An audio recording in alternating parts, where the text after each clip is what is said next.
Ladies and gentlemen, in our tale tonight, each character in the tale is going to be represented by a different instrument of the band. Peter, for instance, by the entire band.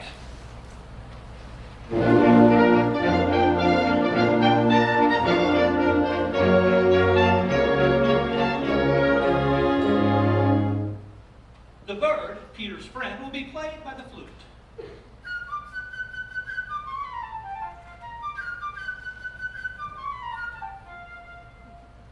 Here's the duck, played by the oboe.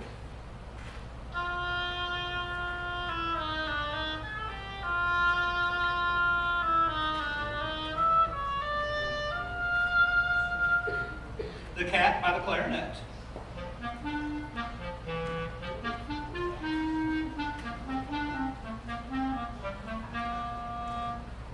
The bassoon will represent grandfather.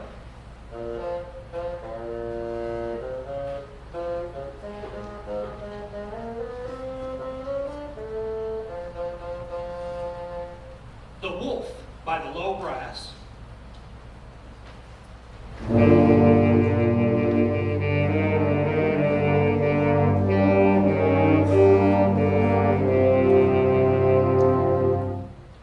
And the blast of the hunter's shotguns will be played by the timpani.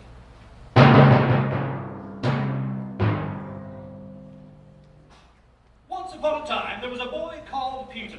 He and his grandfather lived in a cottage with a garden surrounded by a high stone wall. Outside there was a great meadow, and beyond the meadow a deep, dark forest. Early one morning, Peter opened the gate and went out into the big green meadow.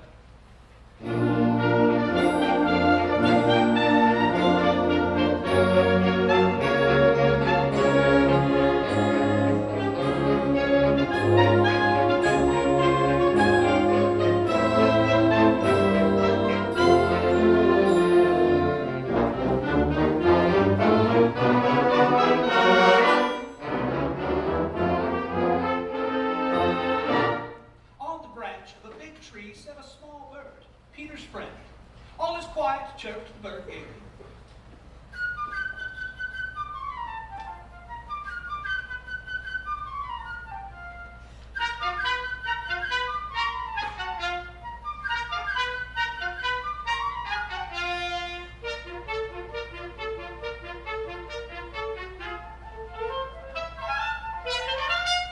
Soon a duck came waddling around. She was glad that Peter had not closed the gate and decided to take a nice swim in the deep pond in the meadow.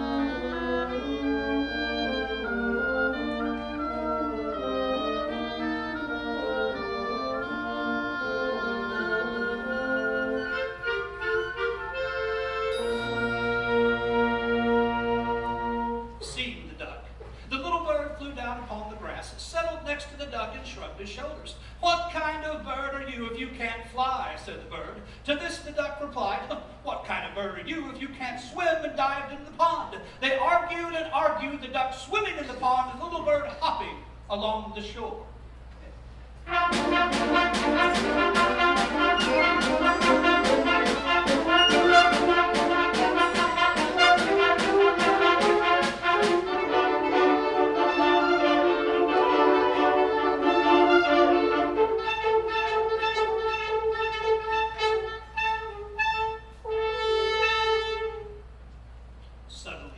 Something caught Peter's attention. He noticed a cat crawling through the grass. The cat thought, "The bird is busy, I'll just grab him." Quietly she crept toward him on velvet paws.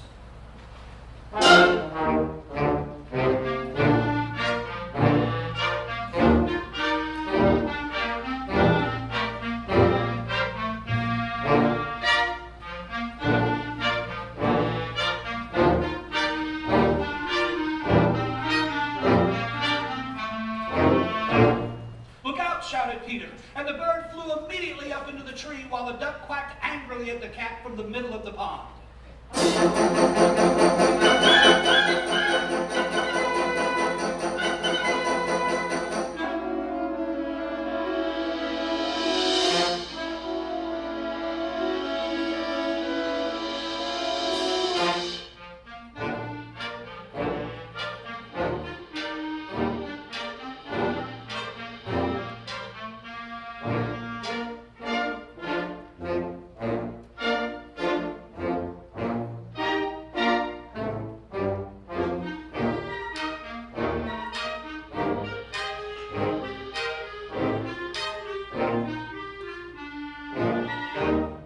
Grandfather came out. He was angry because Peter had gone into the meadow. It's a dangerous place. If a wolf should come out of the forest, then what would you do?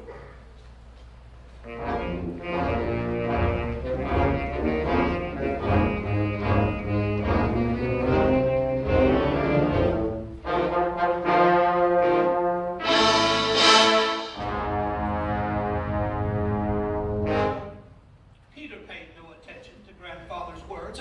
Boys like Peter are not afraid of wolves. But Grandfather took Peter by the hand, led him home, and locked the gate. No sooner had Peter and his grandfather gone than a big gray wolf came out of the forest.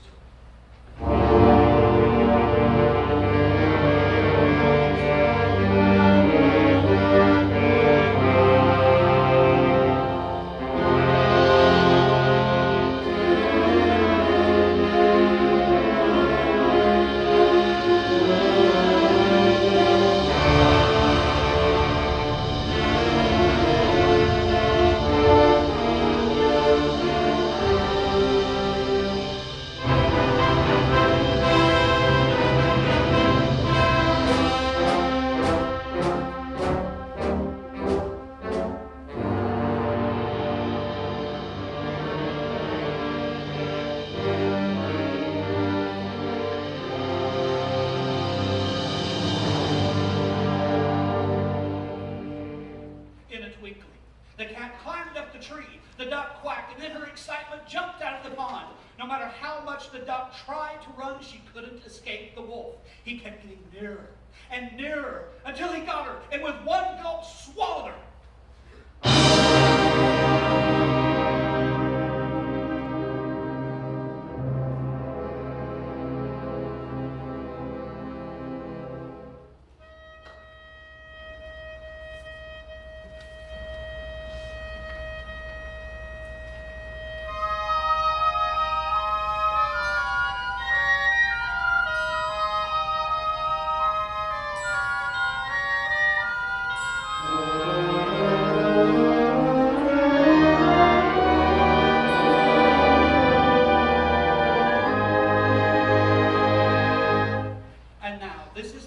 Stood.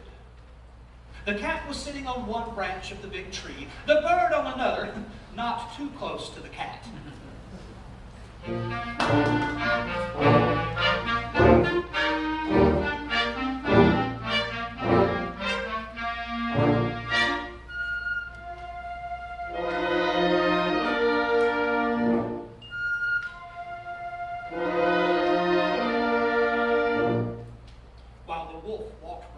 Round the tree, looking at them with greedy eyes.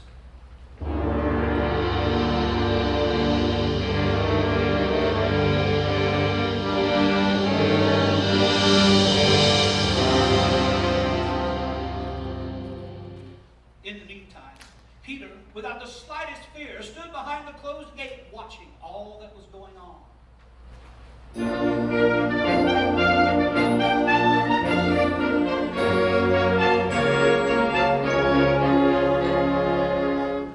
Peter ran home, got a strong rope, and climbed up the stone wall. One of the branches of the tree around which the wolf was walking stretched out over the wall. Grabbing hold of the branch, Peter climbed over onto the tree. Peter said to the bird, "Fly down and circle around the wolf's head, only take care he doesn't catch you." The bird almost touched the wolf's head with its wings, while the wolf snapped angrily at him from this side and that. Oh, how the bird did worry the wolf! Oh, he wanted to catch him so, but the bird was too clever, and the wolf simply couldn't do anything about it. Meanwhile, Peter made a lasso, and carefully letting it down, caught the wolf by the tail and pulled with all his might.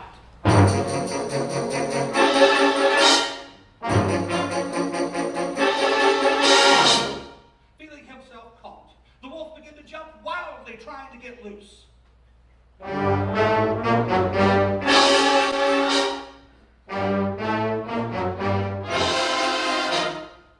But Peter had tied the other end of the rope to the tree, so the wolf's jumping only made the rope around his tail grow tighter and tighter.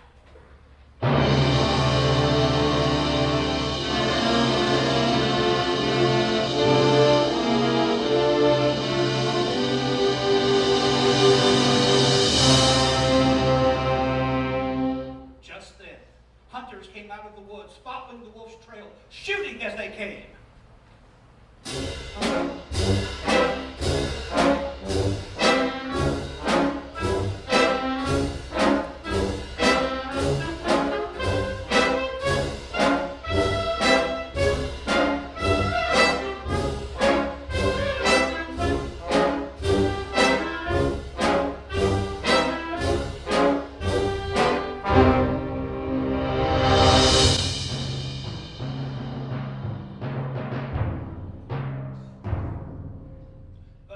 Sitting in the tree shouted, "Don't shoot! The bird and I have caught the wolf. Now help us take him to the zoo." And now imagine this triumphant procession. Peter at the head, after him the hunters leading the wolf, and winding up the procession, grandfather and the cat. And above them flew the bird, chirping merrily, "Oh my, what brave fellows we are! Peter and I, look what we have caught."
Very carefully, you could hear the duck quacking inside the wolf, because in his haste, the wolf had swallowed her alive.